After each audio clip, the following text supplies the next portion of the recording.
मुंबई के जीत पर हार्दिक के मुंह से खुशी टपक रहल बा। रोहित और बोल्ट मिल के हैदराबाद के बना देले बिरयानी।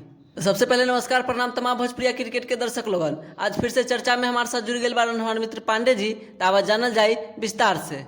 पांडे जी, मुंबई या हैदराबाद वाला मैच देखनी। मुंबई इंडियंस तो लगातार 4 गो जीत के सीधा फास्ट एंड फ्यूरियस बन गईल बा।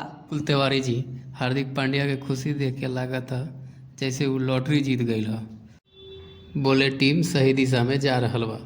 अभी नहीं का समुंदर पार नइखे भइल, लेकिन पहले से ट्रम्पिट बजा रहल बा। पांडे जी, बोल्ट तो बवंडर बना दिलस। 4 गो विकेट चटकबले। हैदराबाद के बल्लेबाजी तो पंखा के स्पीड में घूमल, तेज लेकिन कौनो काम के नहीं। वो तो सही बात बा, 143 पर रोकलस हैदराबाद के, लेकिन रोहित और सूर्या तो मिल के मैदान में बखैटी पेल देले रहे।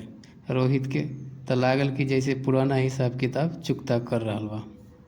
भाई साहब, रोहित शर्मा तो 70 रन के फटाका फोड़ देहलस। 8 गो चौका आ 3 गो छक्का। बोले ले ई मैदान हमरा हंसते खेलते चाही। आ सूर्या के मत पूछी, 19 गेंदा में 40 रन। मानो राबड़ी चूड़ा खा के मैदान में उतरल हो। बाउंड्री के तो लाइन लगा देहलस। हैदराबाद के टॉप ऑर्डर पूरा फ्लॉप रहल आ हेड तक खाता भी न खोलस। मिडिल ऑर्डर के बल्लेबाज क्लासेन आ अभिनव मनोहर आके टीम के लिए सम्मानजनक स्कोर खड़ा करलस। सही कहला पांडे जी। क्लासेन 71 रन, अभिनव मनोहर 43 रन के शानदार पारी खेललस, लेकिन टीम के जितावे में न काम करलस। तिवारी जी, मुंबई के जीत देख के अंक तालिका भी घबरा गई। सीधा छठा से तीसरा पायदान पर कूदल बा। अब अगला मैच लखनऊ से बा, वानखेड़े में। ओह मजेदार होखे वाला बा। रउर बात से हम सहमत बानी पांडे जी। देखे में तो खूब मजा आई जब पांड्या के पलटन आ लखनऊ के नवाब भीरी।